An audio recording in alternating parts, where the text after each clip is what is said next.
intimacy can be a hard one for a lot of us. There is a part of intimacy that shows the truth of who you are and to be actually seen. And if we're not used to being seen, then that can feel invasive at times. There's an empowerment part of that comes with it as well. So to be empowered enough to be seen, or maybe to be empowered enough to hold space for someone to be seen. So today we're talking to Natalie Vires, who is an intimacy coach and just a beautiful human being that helps empower women through the coaching that she does to feel the empowerment of intimacy and to feel the empowerment of being the true person that they are. And so today's conversation, we're going to talk about how to explore empowerment through intimacy. How do we get there as a culture? How do we get there as in whichever gender that you recognize as? How do we get there and hold that space for safety? I love honest and open conversations. A lot of the work that Natalie does would maybe a few years ago, if not a little bit longer, been considered taboo to talk about. But I think that's what we need to do, is talk about this stuff and to put it out there so it doesn't become awkward and we can have open conversations about life. I'm really excited to talk with Natalie. Hope you get something out of the conversation. We'll see you on the other side. But first, a message from our sponsor. Our healing journey can be difficult and might feel lonely at times. That's why I love sound baths. Where we can get together in a community, we intrinsically support and feel supported by others. And that combined energy can help us go deeper into our own healing journeys. And all you have to do is just lay there for 1 hour and listen to beautiful healing sounds. I'm a sound healing practitioner, and I hold sound baths on a regular basis in the greater Seattle area. You can find my next sound baths on my website at adamrealhealing.com. That's Adam, A-D-A-M, Real, R-I-E-H-L, Healing, Healing.com. AdamRealHealing.com. Your healing is worth your time. And now an uninterrupted podcast with Natalie Vires. All right, welcome back to our show. Today I'm sitting across from Natalie Vires. Natalie was introduced to me by another gentleman that was on our show. That was Mr. Austin Weber. And so Austin, I love Austin. He's just a beautiful human. Just sometimes I mention his name, I just got to throw a little shout out to him. But Natalie does fantastic work. And this is work that I think is extremely important. It's intimacy work and sensuality work. And so one of the big things that Natalie does with the work she does is working with women to help discover sensuality. And it's not just women that can benefit from that. Obviously, everybody can benefit from that, right? There's confidence that's created with sensuality. There's confidence that's created with knowing oneself. And so you have a multitude of coursework that you work with, whether it's individual work, you do Zoom work. You have a very alluring course called the Blowjob course, right? Which is fantastic. It's called The Art of the Blowjob. Art of the Blowjob. Thank you very much for correcting me. You've started, you've started a multitude of podcasts.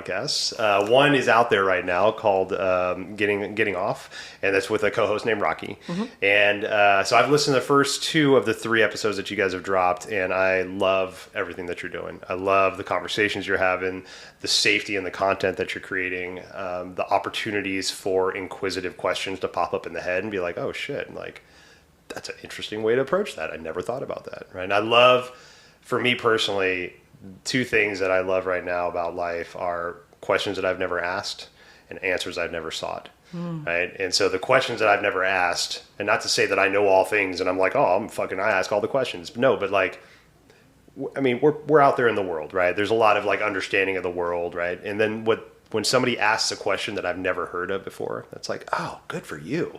Let's approach it that way. It's a poignant moment. It's so beautiful. It allows us to embrace our ignorance. Mm-hmm. And that's one of the best things about wisdom is you're wise enough to show you're dumb. You realize you know nothing. You know nothing, right? And it's beautiful. There's a beauty in ignorance, right? Mm-hmm. We don't need to know all the shit. And then when we don't know all the shit, we open ourselves up to find the actual answers we're looking for. Mm-hmm. So Natalie, you're the best. Thank you so much for spending your time with me. Again, like I said, the work you're doing is great. The podcast is so I think, okay, so the importance of the podcast that I feel is the conversations. You're having what some would maybe consider awkward conversations or maybe very personal conversations. But I think that we're in an era now where we need to stop hiding conversations. About whatever it is, right? About the fact that the men's prostrate is in their butt, and that's where we get the most pleasure, right? That makes a lot of people squirmy, but you know what? Hey, it's put there for a reason. Let's explore it, right? The talk of menstruation. I have 2 young daughters. If I don't talk about menstruation, then I'm ignoring part of their life, right? Thank you for that. Right, but I think, when I was growing up, it was like, bleeding, right? It was all this like taboo around this shit, right? So thank you for making those conversations open and talking about intimacy and talking about sensuality. There's a separation of the word intimacy that I heard a while back, and I can't remember who did it, but it really made me just kind of like take a deep breath and feel warm and fuzzy inside. So you take the word intimacy and break it up into 3 words: into, me, see. And when you are allowing somebody to see the true you, that is not hiding, that's not ashamed, that's not embarrassed, that's true intimacy, right? And that's, I think, what we're all kind of searching for. But throughout life, we've kind of put up these barriers of, oh, they shouldn't know that about me. Oh, I shouldn't talk about that kind of stuff, So first off, you are a very outspoken human being. In a beautiful fucking way, right? Unabashed. Let's talk about some shit, and you do it very respectfully. How did you get to this point? Were you always kind of like this open and sharing? Was this something that was like a journey for you to get to? Very much a journey. I work a lot with clients with authentic expression, and that is because I woke up at one point in my early 20s and felt very selfless, without self. I guess selfless means something different. But I felt very empty and very out of touch with who I even am. And I was receiving messaging in my life. I wasn't quite aware yet that it was the voice of my intuition and sort of a higher voice. But I kept being told to use my voice. And I kept going, why? What for? What do you want me to say? And it turns out that it doesn't matter so much the content, what you say. It matters more that you say it with your whole self. And that, you are fully immersed and embodied in what you believe and what you're saying. Yeah. That's when the power comes through. And so it was very much, I went from like, who the hell am I, to what do I care about? What matters to me? What do I enjoy? I had no idea I was disconnected from the experience of pleasure in general. I was a very depressed version of myself. So I started to wake up to the world of pleasure and, involving my different senses. And the further I got into my own journey of, finding these things in myself, and the better and better I started to feel. And the better experience I started to have in my life, I started to feel like my life was working with me instead of against me. And I started to have all these really amazing experiences that were a direct result of me choosing to have courage and do this exploration. And I always felt very pulled through the whole thing by my own soul, kind of thing. Like just kind of like yanking me through it. Yeah. It's so funny you mentioned the pull on the soul. I've been really in a meditation the other day. So I've been working on trying to like discern my ego from my higher self, and saying like, and the idea of where my path goes, kind of like you're talking about. Cause like for so long it's like, no, I'm going here. No, I'm going here. instead of listening to the voice be like, you should go left. And it's like, hey, guess what? I'm fucking going right, buddy. Right? But we feel like we're in charge. I'm going this way. I've made the decision and that's it. And so in a meditation the other day, I was thinking about that concept. And I don't know if you're familiar with the movie Donnie Darko from the 90s, but Jake Gyllenhaal early movie, and where he's got schizophrenia, but he can kind of see time in different ways. And there's a scene where he's sitting at home with his family watching TV, and he looks over to his dad and he sees this gel tube come out of his dad's center of his chest while he's sitting down, and it comes out of his chest, turns a corner, goes in the kitchen, and then like a second later his dad gets up, follows that tube, goes into the kitchen, and Donnie Darko's like, it's like seeing. It's like he just watched his will. Exactly, right? It's being the soul's like, hey, you know what? We want a beer. Let's get up and make that path. And then the body's like, hey, guess what? We're going to get a fucking beer, right? But I think, there is something with that. When we can quiet ourselves down enough to where we can discern whether or not like we're forcing ourselves into a situation or if we're being led to a situation, and I think, but that's, up to the human to decide because all of our intuition relates to us differently. But yeah, I draw very heavily into that soul kind of tugging right now. I don't know if this is the experience for everyone, but the feeling like I'm supposed to do something has been very heavy with me my whole life. Okay. Very like the feeling of, that's why in my 20s I kept like shouting at the heavens, what do you want me to say? Like, just like, because I've always had this very intense sense of purpose. Okay. But it's always been like, for what? Yeah. That's interesting. What do you want me to do? Like, I get it that you need me for something, but can you give me a fucking hint? Like, drop me a line or something? Like, send me a book? Spell it out for me because I'm not getting it. And, it's funny, though, because, like, I do get it now. The journey, if you go from, I have no fucking clue, to things start to make sense. The threads start to pull together. You start to see an actual image in the tapestry, and you're like, I had if you had asked me even 5 years ago if I would be on the internet talking about blowjobs, there's no way in a million years I would have believed you. I've been like, no, I will bet you $1 million. Yeah, right, exactly. I'll make it a point to not do that now. It's like, wait, why am I doing this? All right, fucking hell. Yeah. Well, I think, with that, there's this idea of the focus that we put towards things, right? And so we, with your example of like, I know I have a purpose, but what the fuck is it, right? I feel it, but I don't see it. So this thing makes me think back to like, books like the Mahabharata, right? Where the Bhagavad Gita came from, right? So Mahabharata is written thousands of years ago. It's about, Hindu folklore. And there's countless stories in there about like pious individuals so when this book was written, there were still like, the ideas of gods and goddesses, deities that walked among us, right? And so we could, pray for 40 days and 40 nights and have something like give us a boon of sorts, right? Grant us a gift.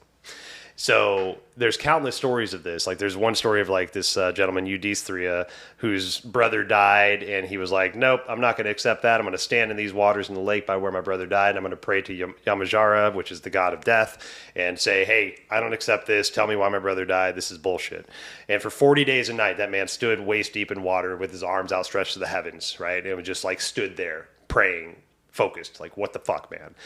And then after 40 days, Yamajara said, hey, appreciate your dedication. Your brother's alive again. There you go. Thanks for playing, right? But so I say that because so many times in my personal journey, I've found myself asking for something. Please let me find peace. Please let me find happiness. Please let me find financial security. And then the next day I wake up and I'm like, fuck this. I'm fucking miserable still. I don't have financial security. I just got another bill in the mail. This is bullshit. This isn't working. Well, also, the amount of dedication and focus it takes for somebody to put 40 days and nights of focus in towards something is a lot. So for my 5 minutes that I just said, hey, guess what? It'd be nice to do this and kind of put some focus towards it. multiply that by how many times 40 days and 40 nights is, right? And that's the level of intensity that we need to ask for sometimes. So like when we have those moments of like, I hear my path, I hear there is a path, I just don't know what the fuck it is, and it takes some time, and I don't know if it's ever going to happen. This is kind of bullshit. Maybe I'm looking too deep into this, and this is just the wind blowing from the left to the right, and it actually doesn't mean anything. But if we take the time and we actually quiet ourselves down to get that kind of focus, we can start to hear that stuff. I refer to the concept of walking in faith. Faith has been such an essential part of my journey in entrepreneurship specifically, which is also very, very tangled up into my own personal growth, as it must be, because we run into all of our issues when we're our own boss. Don't we? Good Lord. But one of the most empowering lessons for me has been I'm not completely in charge here. Okay. I definitely have an important role. I have a lot of personal responsibility. I have a lot of influence. And I'm doing a co-creative dance. So what I'm not in charge of is the bloom in my life. The bloom is divine timing. I'm in charge of all the planting. I'm in charge of all the intention setting. I was going to say planning, but it's not so much planning because it's God's plan. And I use the word God in the very loose term, higher power, source. It's not my job when the garden's going to flourish. Yeah. Like, it's not my business. Yeah. And anytime I try to make it my business, I stress myself the fuck out because I'm trying to force freaking flowers to bloom. When's the last time you tried to do that? Right. They're not going to sit there and bloom for you just to make you happy. Exactly. They're on their divine timing, not yours. Sorry, I'm my own miracle. Thank you. Yeah, there was a person I was listening to the other day, and they talked about something very similar to that, and it landed like a ton of bricks on my head. And they were saying, you could look at your life in a couple different ways. Like, let's say you look at your life like a construction site. Like, you have an idea of what you want to build. You build the foundation, you put the walls in, you put these houses, and you put these doors, and you do all this stuff, but you're physically doing it. And then we create a garden, right? You make sure the soil has the nutrients it needs, right? It's fertilized, it's got all this, all that shit. But you can, like you said, you can't force it. I can't sit there and be like, grow. Why aren't you growing yet? I put more water in you. I gave you more sun. Well, guess what? Now you just flooded it and you've given it so much sun that it's burned, right? So you create the constitution of happiness. You create the opportunity for happiness to happen. And then you just kind of sit back. You still tend to it. It's not a forest. It takes on a life of its own. Totally, yeah. The distinction I see there between like construction site and garden is that the garden analogy, for me, leaves room for more magic. Like it really, because a construction site, that's more in the realm of planning, right? Where we see, which is important and needed in life to be able to see all the way to the end. And when we're talking about inviting in more than we would ask for, right? Like that's when we walk with intention in faith, that is inevitably what we're moving toward, is more than we ask for, because more is going to come than we could imagine. When the garden blooms, you don't expect that there's going to be a sweet little fawn that wanders in one day and bunny rabbits. But they're there to bring you more joy in your garden. Totally. And you didn't supply them. Yep. You created you created the environment for happiness. So that all of a sudden, hey, I guess I planted one seed, but 4 different types of flowers bloomed. Whoa, fucking thanks, divine timing, But, if we have everything super planned out, and this is something I say to myself, I'm saying this out loud, but I say to myself all the time, if I have everything planned to a T, what I'm going to say, how I'm going to say it, we don't leave space for the divine to come in and speak, and for that freedom of, the expression to come in. And so and I think that's a test for the human to find the balance of the way that statement lands. Because for me, I still have to play into I choose to play into some of my OCDs and say, like, for my yoga classes, I pretty much know what I'm going to do. Like, I'm really prepared for that. For these interviews, I used to be very prepared. Like, these questions I'm going to ask, this subject matter we're going to tackle, we're going to go through this stuff. And then I'd find myself at the end of the interview, I'm like, I said one of the bullet points, none of the other stuff. But with that freedom of that expression, you leave room for the tangents to happen, for the divine to come in and say, hey, actually, you know what? She just said something that's really interesting you never thought of. Flag that. Let's bracket that shit and move on from there, you know? And so, but I think we need that. We need that freedom to, one, maybe play into some of the stuff that is just part of who we are, but also to understand that there is space for play, right? That's tying back into what I was saying earlier about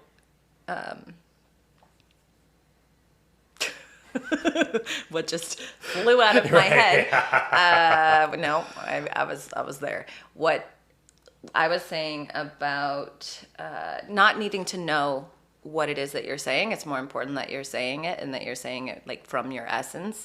Because in a situation like this, when we're having an intentional conversation, right? This isn't just any conversation we're having. The intention behind this conversation is to open up connection points for others, right? It's to increase awareness and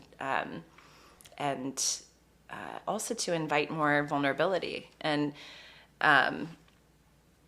when we have simply set an intention for the reason why we're having a conversation, we then open ourselves up to literally channel the divine through our voice, and that's when wisdom and insight comes forth. And when you do plan everything, you're not in that same state of just allowing, the natural emergence of insight. Yeah. Because then that's where the presence comes in. Like, if we're constantly trying to remember what we're trying to say, instead of just being present to what's being, I guess, in a way, channeled through us. There's Jack White. I listened to an interview with Jack White the other day, guitarist, White Stripes, all that shit. And he was saying, he's like, if you, as a musician, think that you write the music and the songs that you're playing, you're full of shit. Your antenna is just tuned in the right frequency to pick up what needs to be said in the style that you can say it. And, when I heard that, I have ambitions of writing a book one day. Haven't gotten there yet. But so much of my planning process has been stifled because, like, what am I going to say? How am I going to say it? What is my thought process going to be? Instead of like, hey man, why don't you just sit down and put your antenna up there and say, hey, what's coming through? What subject matter is floating through the ethos that needs to be talked about that I have the ability to enunciate on? And can share the space in a safe way to explain this topic matter. Go from there, right? And it might be something you've never fucking thought of before. Like, all of a sudden you're like, oh, I'm teaching a course on, like, I'm going to use this as an example. Shining your butthole towards the sun. That was one of the most recent things that I read that I was like, huh. And there's science behind this. Okay, that's like one of my favorite things to do. I'm not gonna lie. Okay. In the house I live in, I want to try it. 100%. It's amazing. Well, so in the house I live in, I don't have, like, I have neighbors on every side, and they're very active neighbors, right? And so, like, when the sun is, like, highest in my backyard, where I would feel the safest doing this, there's potentially lawnmowers and gardeners and shit happening, all this stuff. And I just can't be out there, like, in happy baby, like, just wide open. Here we go, sun on my butthole. And okay, so let me just explain, since you know what I'm talking about, so the listeners know. There's an idea that your butthole is the least sunned spot on your body, so it is the most sensitive to vitamin D. So the theory is, and there is some science behind this. The theory is if you sun your butthole, I just love saying that. Sun your butthole. It's only like 30 seconds to a minute. It's not a long time, but it's like doing it for almost an hour because there's so much sensitivity that's being pulled in. It's a short period of time. I've literally used this as a bonding technique with a new friend before. With a new friend. That is the best icebreaker I've ever heard in my life. Let's test our soulmate level of friendship, okay? Are you willing to do this with me? And she was totally down. Fuck yes. That's where you're like, do we just become best friends? Ride or die, baby. Fucking hell, man. Oh, I love that. Thank you for knowing what that is. I appreciate you following. That's one of my greatest pleasures. I mean, not specifically that, but sunning nude is that is being in the sun naked, being outside naked, particularly swimming naked in the sun is my definition of heaven. There you go. Yeah, that's my fiance, Monica. Same. She's like, give me water, give me nudity, give me it all if I can. I'm a fucking happy woman. That's the most natural, nourished, nurtured feeling in the world. Yeah. And I think there's something subconscious with that too, because I think subconsciously none of us are ashamed of our bodies. And none of us are really that attracted to random nakedness. It's just like we've culturally become, oh my God, there's a nipple. Mm-hmm. Oh my God, you see the bottom of that person's butt cheek? Like, what the fuck, man? Is that really what's turning it? And no, hey, whatever turns you on, right? I'm not throwing shade at that. But, I think we're into a point now where like the gratuitousness of it is I don't know if disturbing is the right word, but it's concerning. Let's say concerning. And I do feel that the more we are able to show, the less exciting things are. And that's not to say like that would diminish sex, right? But if we got into a population understanding that, let's just say women could walk around with their shirts off, right, without bras on, and there weren't going to be just, stereotypical idea of, let's say, heterosexual men ogling these women, saying, lewd kind of things, and just letting humans be humans, right? I mean, we let children walk around butt-ass naked until the age of, 4 or 5, and then it's like, you should probably put some clothes on. I embrace the idea of that freedom being something that can happen one day. Maybe not in my generational lifetime, but the freedom to know that you can express yourself however you want. Mm. You can wear all the clothes in every fucking closet you've ever worn. And if you feel safe, that's great. But if you also feel safe going out with like nipple tassels and a fig leaf, or not even that, fucking good on you. Safety is an inside job. Mm. I think...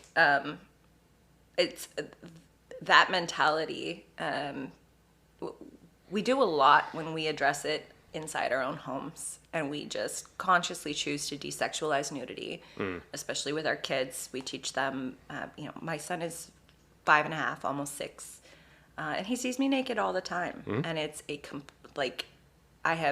there's not an ounce of shame or weirdness or anything around it. It's a completely natural experience. And I think that that's really important and necessary for kids to know that nudity is such a normal part of life. Right. And it's not this super exciting, sensational thing that, that is. I think one of the things I said to you when we were talking about having this podcast in general is that one of my major beliefs is that when we take sexuality out of the closet, when we remove all of that taboo, including desexualizing nudity and just letting us be humans in monkey suits, that's how we make society safe. Yeah. For women and men. Men are also not safe in this current society. I agree. And I think that's maybe one of the reasons why there's so much of that considerable lewd behavior, is that we don't there is an air of non-safety. And if there is that non-safety, it's like that the idea of the collective belief. The more people believe in something, the more realistic it can happen, right? If the society believes that we're not safe, then I believe that that opens the idea for predatoriness around that safety. I think most men don't realize that they don't feel safe. I agree. I think most men have a culturally important story that they are safe. I think that the lack of safety for men starts when they're very young, when they're repressed, when they're told that they're not allowed to have feelings, they're not allowed to cry, they're not allowed to be afraid.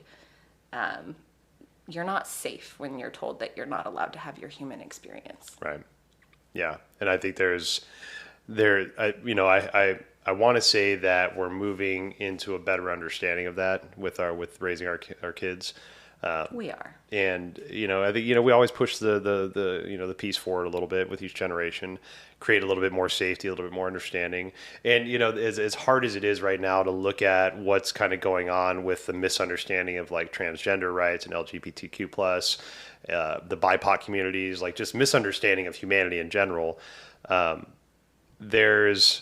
There's also a beauty in that, because like we're finally to a point in humanity where we can really dive into this. We're having the conversations. Exactly. They're ugly, but we're having them. And that's the thing with change, right? Whenever anytime we go through change, whether it's personal or big change, it's awkward, it's cumbersome, right? It doesn't feel right because we take ourselves out of the pattern that we're used to making, but it's needed, because we need to find out those things that we've just kind of rested on for a while.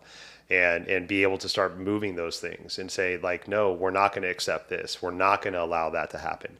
Human rights are very rarely just given out. They're fought for, right? And I think, as bad and as much as I really wish we don't have to fight for, equal rights for all genders, whatever you recognize with, what all races, that's where our fight is right now. And I think the importance of that fight shows the importance of how humanity will be viewed as we move forward. Something I'm saying all the time: if you feel disempowered, you have power to claim. Yeah. No one's gonna give it to you. Like, that's not how power works. And the only reason we have an experience where we get to, like, collectively, where someone gets to have power over, is because we are agreeing to hand over our personal power. Right, yeah. It's unconscious. We're taught to do it. We're conditioned to do it.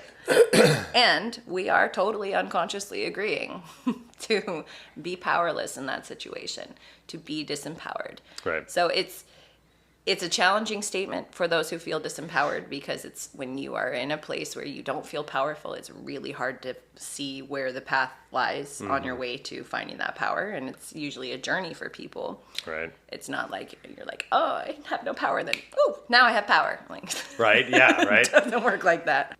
Yeah.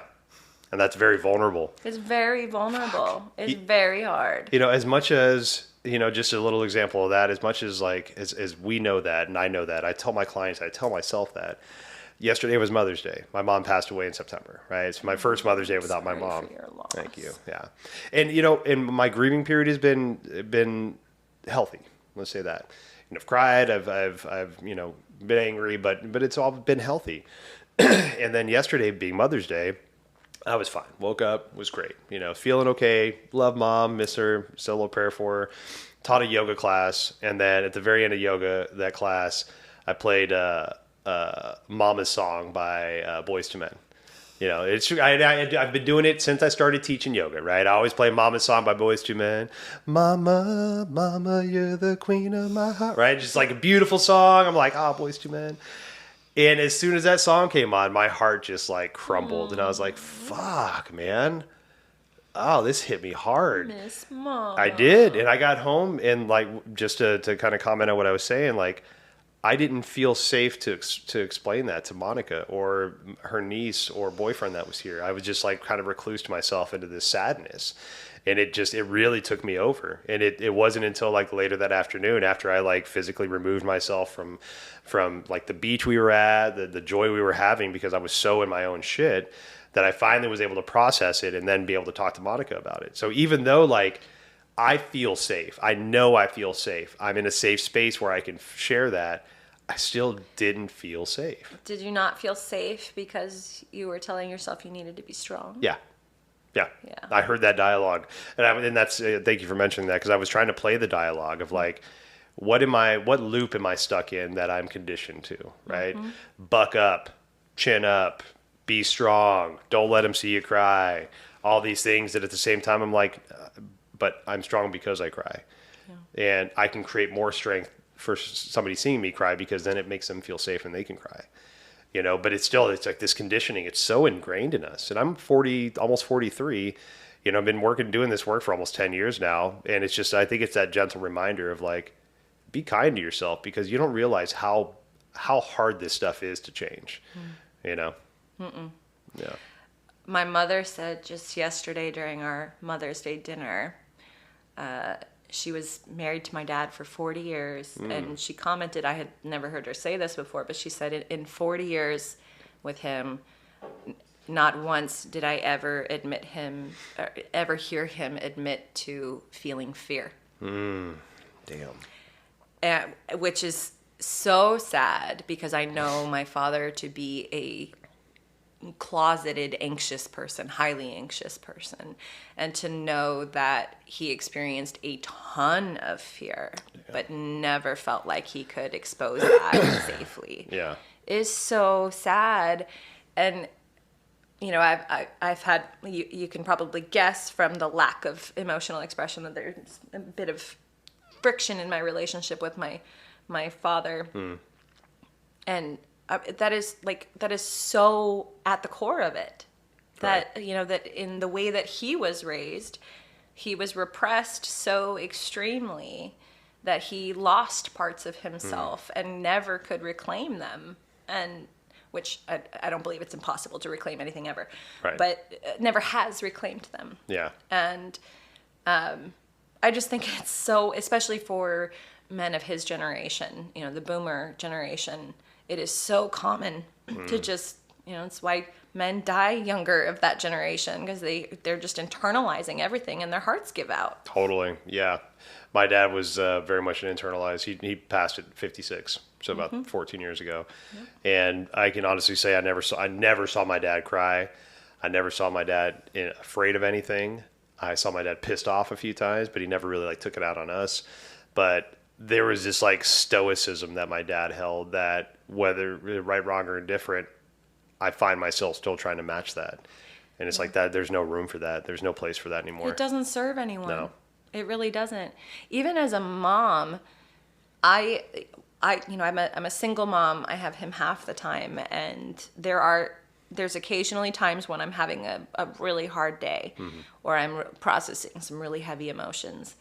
And I have to consciously remind myself to show him that, to let him see that I'm having a hard time, and to there was this one time when I was having such a hard time that I just sank down on the kitchen floor and just burst into tears. And he came in the room concerned about me, and I said, I'm okay. I'm just having some big feelings right now. And so that made that a totally fine thing for him. But it's so important for that to be normal, for him to see it modeled, that adults fall apart. Yeah. We have shitty ass days that just don't work for us. We throw tantrums. And we need to. Yeah. I also model screaming into pillows for him there you go. all the Okay. time. Yeah. If I'm, that's what we'll get into an interaction, and I'll start feeling my frustration, and I will go, buddy, I need to go scream into my pillow. And he goes, okay, I want you to. Yeah, there you go. Yeah, fucking group healing. And we both scream it out. Hell yeah. I think that's super important to show that generation that you can experience your emotions, because there's no room for this swallow it down, just trudge forward, we'll figure it out, it'll be fine. We need to feel that. Because with that expression of your emotions and what we would consider maybe a strong emotion, or maybe a negative, quote unquote, negative emotions, which there aren't any. I love the Bell Hooks quote, all emotions are okay, all behaviors are not. Because when you experience your emotions, they don't sneak around and become shitty behaviors that come out when they don't want to come out, right?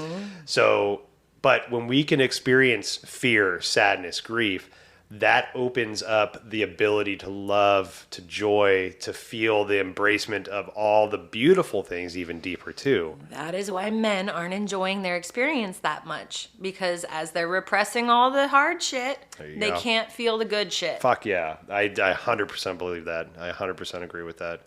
So so one of the big things that you do is create empowerment, right? And it's through the coursework that you work with, through the individual work, the group work, the podcast work.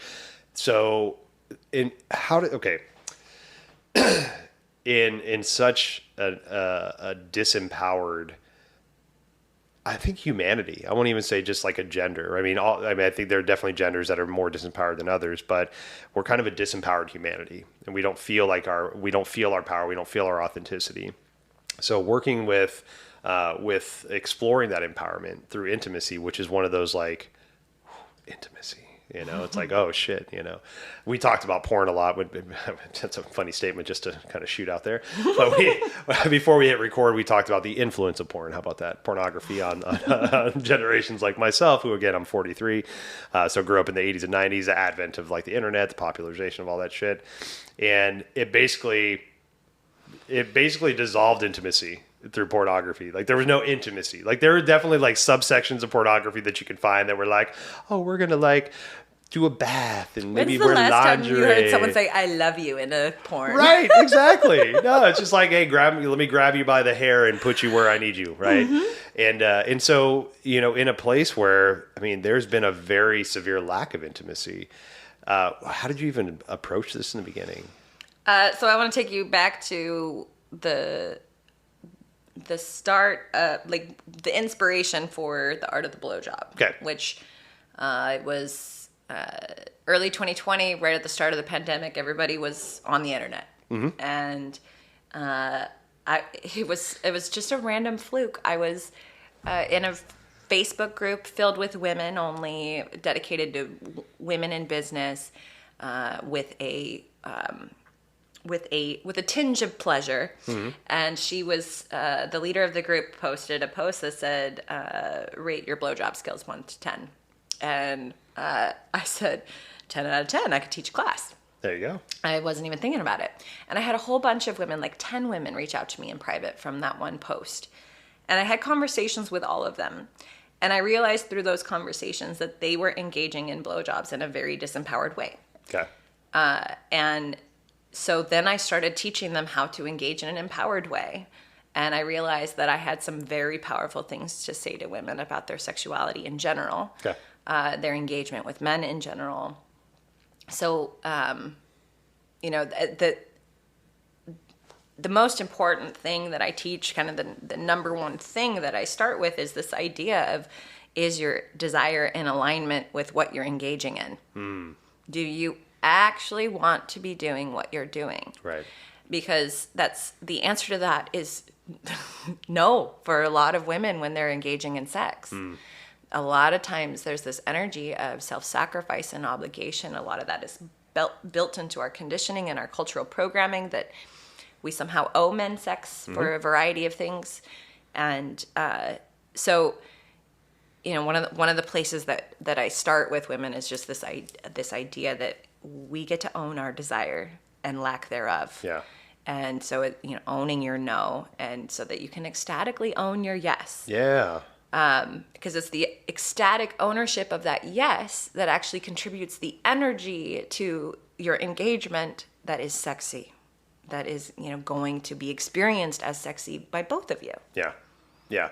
And from both aspects, both standpoints, again, heterosexual relationship, but I've had partner, like my whether it's my fiance now or, consensual sexual partners in the past, like you can tell if somebody's like, yeah, okay, whatever, we'll have sex, or I'll give you a blowjob, rather than like, hey, it's on, right? And it's like, yeah, okay, are you done yet? All right, cool, good. It's like the energy's not there, right? Mm-hmm. And then for me, like in the past, that could have been fine, right? I'm sure I've like checked a couple boxes, like cool, got off, I'm good, I'm gonna go to sleep now. But as I've gotten older in my life and really kind of look to love and respect the relationships that I'm in, instead of just seeing them as just part of what I'm supposed to be doing, because again, mm-hmm. that's part of that conditioning. Mm-hmm. There is a beauty when there's not consensual, because with all my partners have been consensual, but there's still like I'm in it as much as they are. We're mm-hmm. all turned on. We're all aroused. We're all in this, instead of just this obligatory kind of like, are we done yet? Cool. Okay, I'm going to go to sleep now. Well, let's talk about that distinction, because when I would say the majority of the sexual trauma that I've experienced in my life has mm-hmm. been during a consensual experience, okay. or what appeared to be a consensual experience. Okay. I would say that the majority of the men who I walked away feeling harm after the experience, they had no clue. It's like there's a subtlety to this that is really not generally understood. Okay. And that was kind of one of the key things that I walked away from all those women with those conversations about blowjobs, is that their bodies were exhibiting evidence that they had been traumatized, but they were unaware that they had been traumatized. Okay. And so a lot of the importance and the bulk of this sexual liberation work is to even just get in touch with, like, what have you already been through? What have you experienced, and what meaning have you made of that in your body and in the way that you relate to others? Yeah. It's a lot to unpack. And, one of the unfortunate statistics right now is, I can't remember the percentage, but it's the majority of women in this world have been sexually abused in some kind of way or have had some kind of sexual trauma in their lives. I would guess that most men would be shocked and appalled if they understood all that goes into sexual engagement for women. Even Rocky, my co-host, right? Yeah. Rocky has a yoni massage business. He is very cued into women's pleasure and creating physical intimacy in that way. And on our podcast just the other day, I said, I would guess that for pretty much every woman out there, the element of safety is always like top of our minds when we're engaging with someone sexually. There's no way to extract our concern for safety from that scenario. And he was like, well, I guess I've never really thought about how like safety would have to be an element for women in every engagement. And I'm just like, right? Yep. Like you work in this stuff. Right, exactly. Like this is your realm. And yet here I am explaining to you that yes, like that is always a consideration for us, not just mentally, but it's like literally wired into our bodies. Right. And for men to be coming into an intimate space with us and to be completely lacking in awareness of this, right, is one big part of why we have the experiences that we do. Yeah. I think that's a really good point to make with your co-host Rocky, and because like you said, he's tapped in, like he knows, but I think that shows how much we really don't, right? And how much like, how much the expectation might be there when we really don't. And it kind of goes back to that statement I made earlier about, cis white men being in the quote unquote power. It's like, I don't know, right? I don't want this, right? Yeah. And it's like, I don't want this to feel obligatory. I don't want this to feel unsafe. But at the same time, like, I've never been taught how. There's this concept I refer to as the collective dick. Okay, I like that. Please explain. It is basically the fact that unconsciously, men do this as well with women, but we treat the man in front of us who's present in our physical space as though he's the amalgamation of all of the experiences we've had with the masculine in the past. Yeah. So unconsciously, we don't realize that we're doing this, but we are taking every experience that we've had with men and penises, and we are bringing it into that one engagement, which is why men feel like this is so unfair, right? Yeah. Like because so often they feel like they're being treated like the bad guy, and they've been perfectly good guy usually. Like they've tried hard, they've done their best, and but yet there's all of this heaviness coming at them that is this stuff from the past, and I a lot of this work is for women to realize like that's on us. That's our responsibility to process what we've experienced. To I think this was before we started recording the podcast, but I was saying like how much work I have personally done to find my respect for men, right, and to really like deeply respect men. I mean, it's a process when you have had a series of experiences with men where they've mistreated you. Right. And so it's a big journey from victimhood where men are the bad guy to I love men. I respect men. I want to teach men how to Right. relate to me better and help me feel safe in the world so that we can all get along better. Yeah, we need that. We need that. And there's a bit of that too where, like,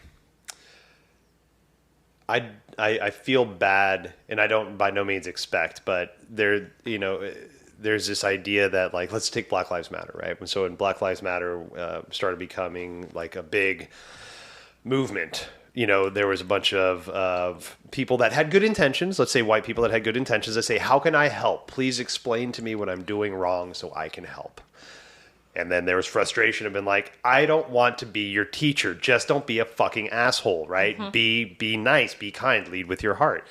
So, in this, like, kind of what you're talking about, there's, we don't put a lot of emphasis on the human body as we go through schooling. Like, there's a couple health classes maybe, right? But that talks about, like, the basics of health, right? What we would consider health, but doesn't talk about how to use the body, right? What, like, how to breathe, how to meditate, how to, like, pleasure yourself, like any of that shit, right? And so there's, like, this expectation of, like, you guys got this. We got this, right? You know how to human. Right, exactly. And then, one of the defaults for men my age was porn. And so you have this wave of people getting their ways to have intimate relations through aggressive pornography. Mm-hmm. And again, it's like, well, this is what I saw. This is what I've heard. This is what I've seen. And then you get a human in front of you and it's like, oh, well, they don't like that. But are you strong enough to say, one, as a human, as a man, saying, hey, do you like when I pull your hair?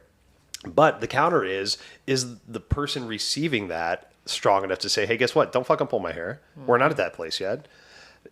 So there's, like, this quiet reciprocity of, like, oh, should I do this? And it's like, I don't like that. But should I don't feel right doing this, but I don't fucking like that.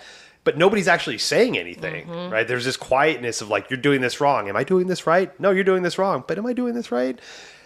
But now people like yourself and we're getting to that point to where we can say, this doesn't feel good. And again, like with the example I made earlier, it shouldn't be the right of, or the purpose of the woman to say, or the person being aggressed upon to say, hey, like, let me teach you how to be a better human. So when we find people that do have that space in their heart and that patience to say, hey, guess what? Like, I get it. I see, like, we've all kind of fucked up in some kind of way in our trainings and in our humanness. I see what's going on here. I'm going to take some space out of my heart and I'm going to hold this space for humanity while we explore this together.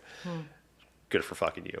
That's a big bite to take off, and that's a big space to hold because there's a lot of misinformation out there and there's a lot of ego involved with expressing the misinformation, and egos are really tough to work with. Mm-hmm. Yeah.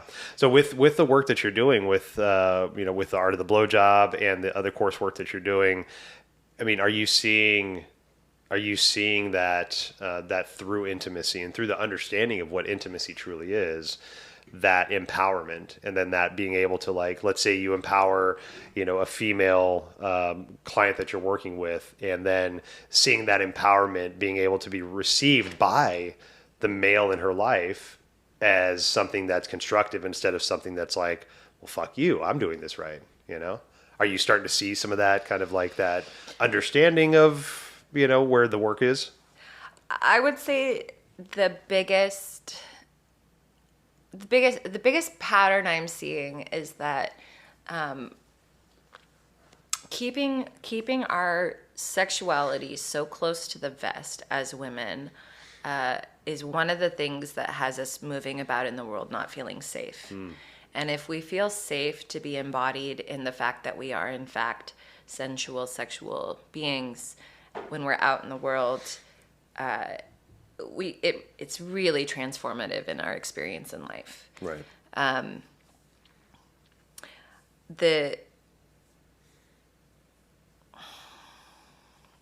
In terms of what I've seen in relationships with my clients, a lot of my work kind of revolves around looking at the distinction between feminine and masculine energy, not necessarily genderizing it, mm-hmm. but this idea that we all have feminine and masculine energy within, and then this idea that we find ourselves in polarized relationships where one tends to embody one energy more than the other, whether in a hetero couple or a same-sex couple, it doesn't matter. It's energetic. So a lot of I work with feminine women mainly, and I am teaching them how to embody an invitation, basically, how to create a welcome space for not just men, but everything that you want in your life. Right.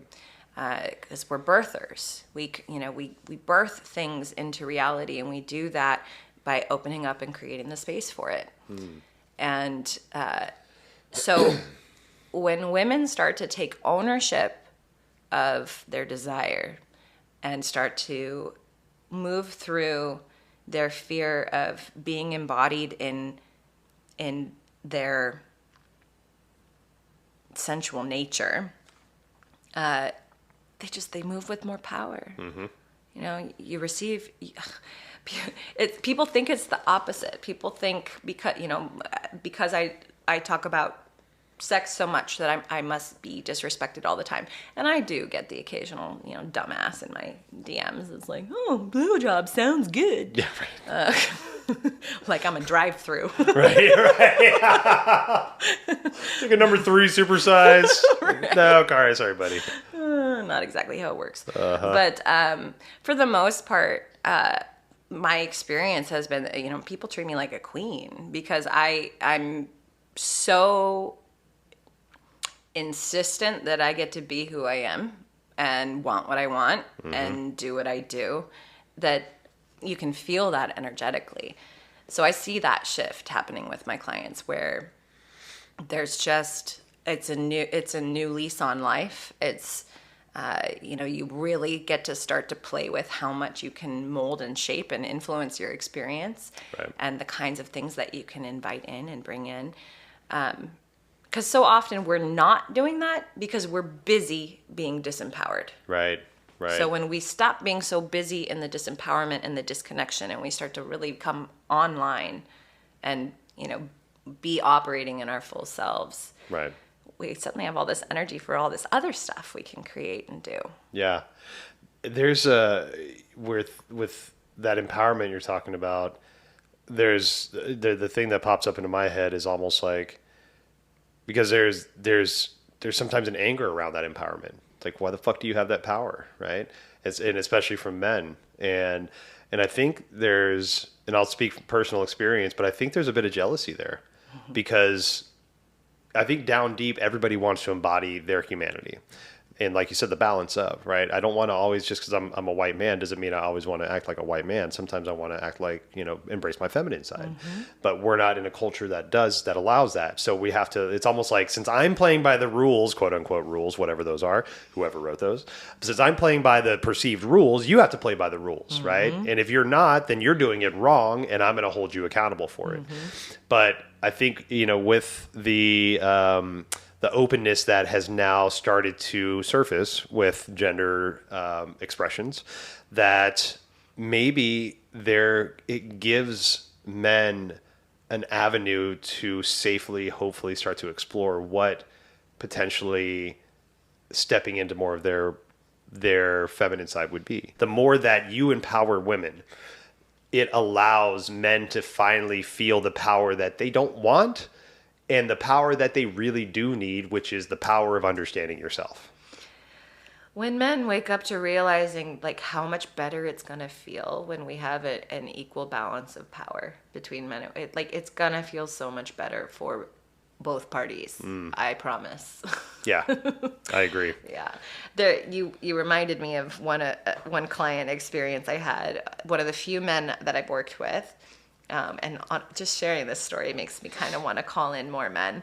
I did a song session for him. It's an intuitive session where I'm working with someone's energy, totally different realm than my pleasure work.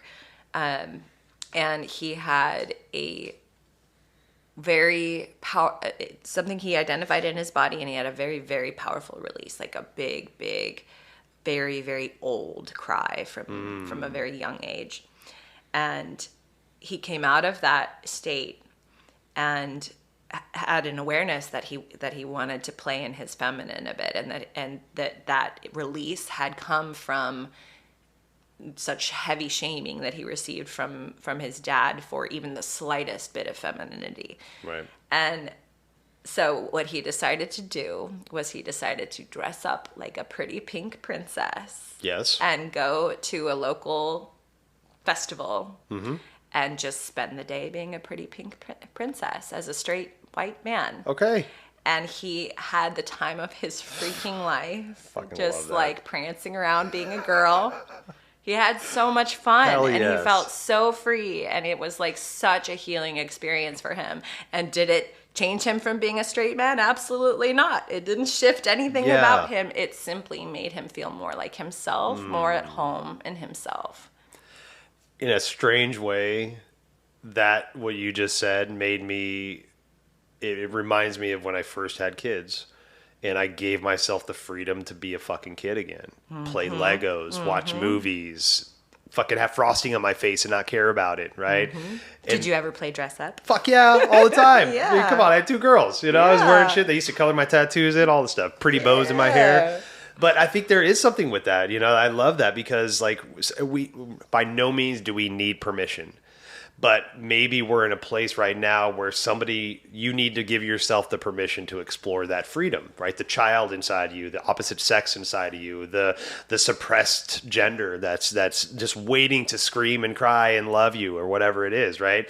So embrace that quiet little whisper of being what that is, right? Whether it, like I said, like just sitting down and watching The Incredibles, right? Yeah, I got 2 kids. They're old enough to almost have their own kids, but you know what? I still take the opportunity to watch cartoons wherever the fuck I want to now because they've reminded me how cool that is, right? Yeah. To just be a kid every once in a while. Sit there with your face in your hands and just sit there and like mindlessly watch the fucking grass grow, you know? Our inner children are always along for the ride. And do you know how sad it is when we act like they're not there? Mm-hmm. You just picture treating an actual child like they don't exist, and yet they're in the room with you. Yep. It's so sad. Yep. And we're so much happier when we play to that part of ourselves. Yeah. There was when I was younger, I was doing nefarious kid shit, and part of that journey in life took me to narcotics and shit like that. And in that realm, like I put on this stoicness, right? Kind of hard, kind of exterior, you know, the people I was dealing with and all that shit. And I had a friend tell me one time, he's like, hey, pretty cool. I'm like, yeah, if I can keep things cool. He's like, if you're too cool, you'll end up freezing. I'm like, damn, what does that mean? Because I was like fucking 17. He's like, dude, if you don't show your emotions, you're going to lose them. Embrace your emotions. You can't just be this fucking cool kid all the time. You know, it's like, you know, doing all this shit. You got to be happy when you're happy. That you gotta person was a bit of an angel for you. And you know who that was? It was one of my fucking drug dealers. And I was like, it came out of nowhere, right? But it's those little voices, right? But there is that reminder that we don't have to live up to somebody else's standard. Right? You don't have to live to a standard that we saw on TV or read in a book, or if it was your own fucking parent, your uncle, whatever, aunt in your life. Like that's not a standard you got to live up to by any means. Like you explore yourself, right? Explore what makes you happy. Explore the path that you really want to find, right? But through that exploration, I think that's when we're true to ourselves. That's when we find the intimacy and the true happiness and the true joy and the true empowerment, because we're taking time to look at those aspects of our life that might be considered taboo and really finding out what we actually think about those. I think that's a really powerful distillation point, which is that giving permission to ourselves. Because ultimately, the stories that we tell ourselves about our own belonging are just that. They're just stories. They're a construct, and they're based in, you know, our animal instincts and survival, and what, you know, wanting to make sure that we get to stay in the tribe. And a lot of us, you know, our tribe growing up was kind of mean. So you really learn some interesting ways of staying in the tribe. Right. And but permission to just, I mean, that's so much of what I'm doing in my blowjob course with these women, is permission to release all of these preconceived ideas about how we're supposed to show up and who we're supposed to be, right. and find that true through line of like, well, what feels right, what feels like you. Yeah. With with that, like it's like almost like you're creating trust with the self, which a lot of us don't have. We don't have trust in self or knowledge of self. So getting your clients to go deeper into themselves, I'm sure that intimacy becomes kind of a catalyst for a lot of growth. Oh yeah. A lot of healing work. When you give a blowjob to your husband of many years who you love, that you aren't really in the mood to give, or you don't really want to give, Like birthday blowjob or something like whatever, that. You know? yeah, like he asked and you're like, fine. Like woo, there we go. yeah, right? Like you're actively betraying yourself and your own body by not acknowledging your lack of desire. Right. Yeah. Yeah. And there's, again, I think it goes back to where this, you know, as frustrating as it might be for a man to hear that answer when they say, hey, can I get a blowjob? I think that those are very important steps to creating that safety that men can now explore on their own too. And are you actually feeling safe in what you're being asked to do?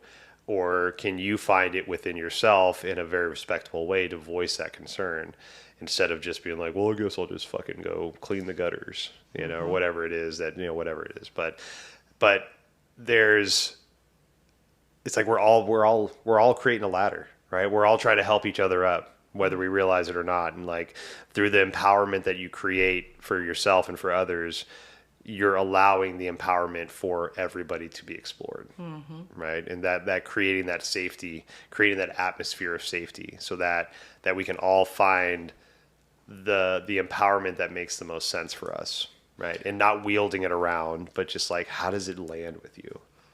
I would love for all men to re-examine what safety means to you, and what safety can look like. Because I think most men have an association with physical safety, and we are not even in a state where we can count on that level of safety with men. Right. And we're not even having the conversation about emotional safety.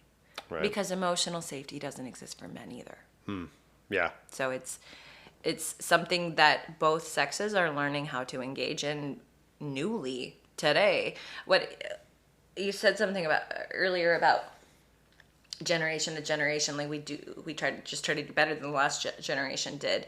This generation right now, we're experiencing something new that we've never had before, and that's what we're doing right now. Right. The fact that everyone has a voice, the fact that you can't, like, minorities can no longer be hidden, can no longer be covered up, because we all have an opportunity to use our individual voices, right, and to be heard by hundreds of thousands or millions even, right?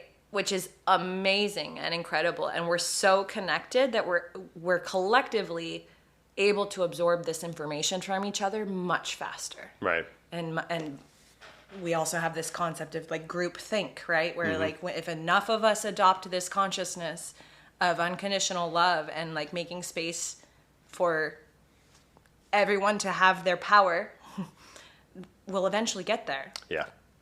There's a theory in quantum entanglement that basically it's like, okay, so say like if you have a sphere, for example, if you have a sphere floating in space and 1% of that sphere, no matter how big it is, big or small, just 1% of that sphere starts to pull in a different direction, that's all it takes for the momentum of the rest of that sphere to start pulling any object, right?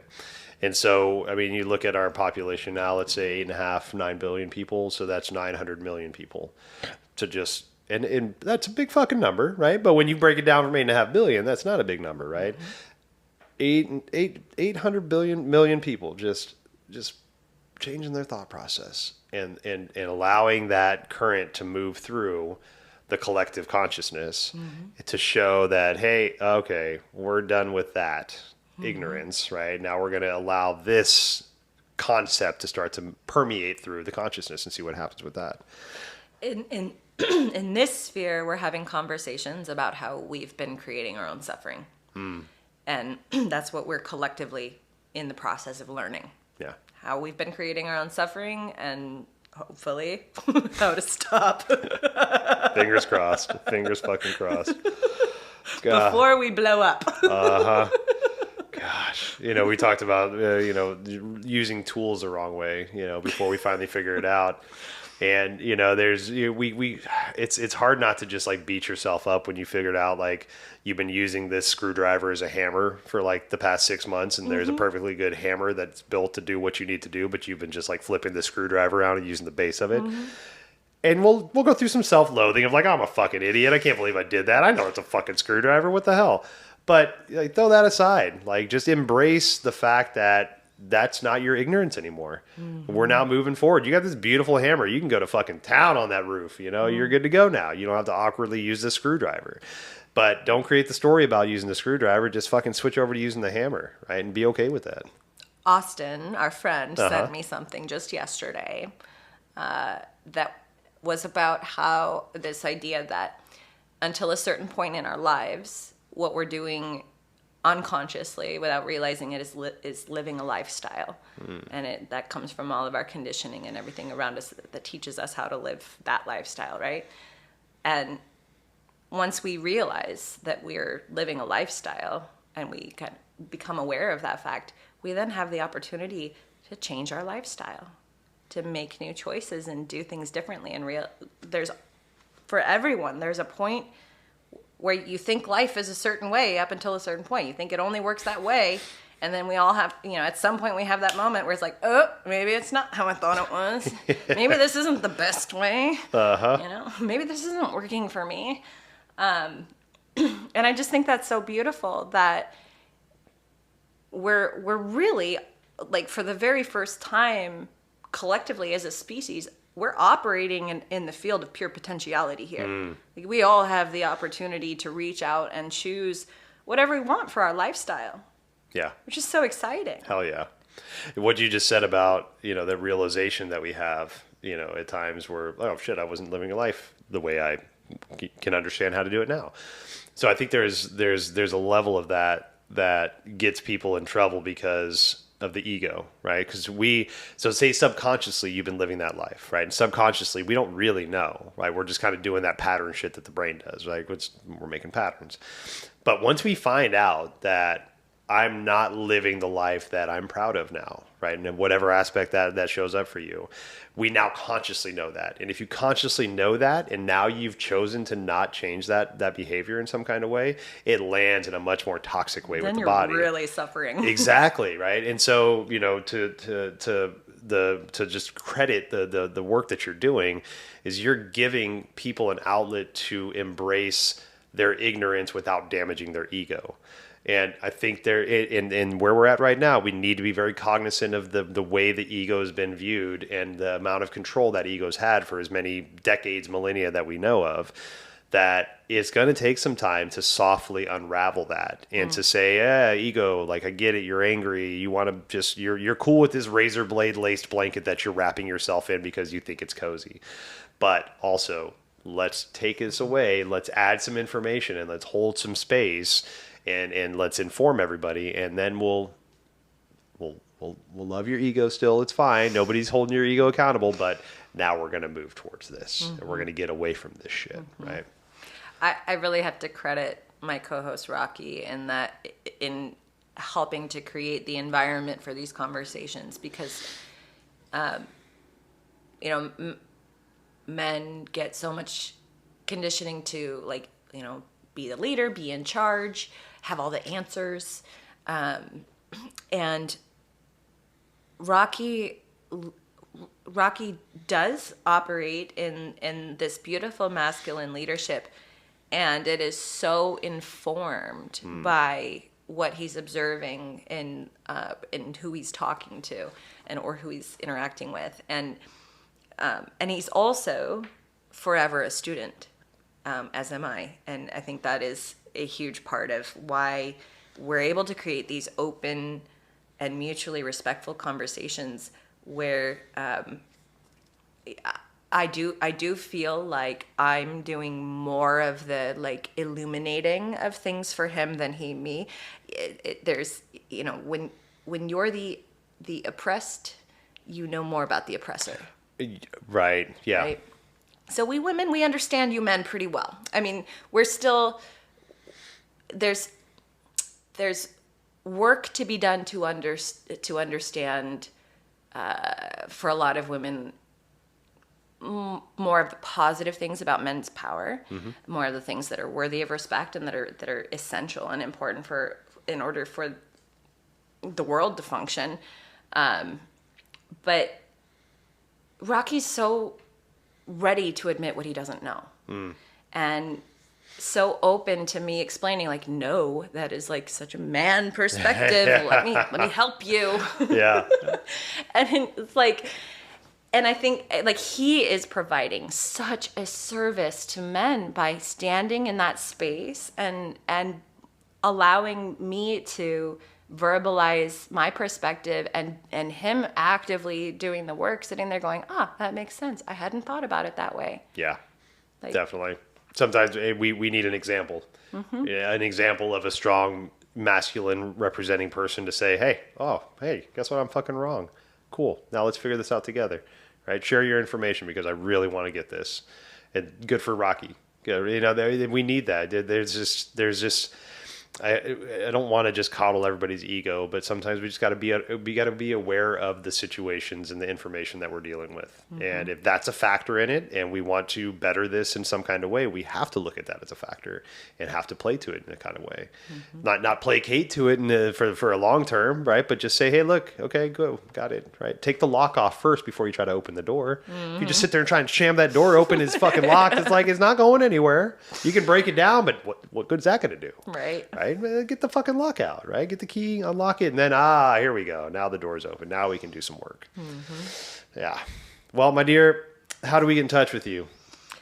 Well, if you want to join my flock, I am findable on Facebook. Facebook is kind of like my main hangout, and I talk about all the different aspects of my work. I share, like you called me outspoken.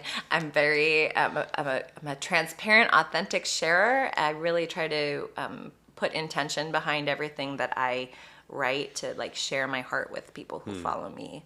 And so I really love nurturing that space.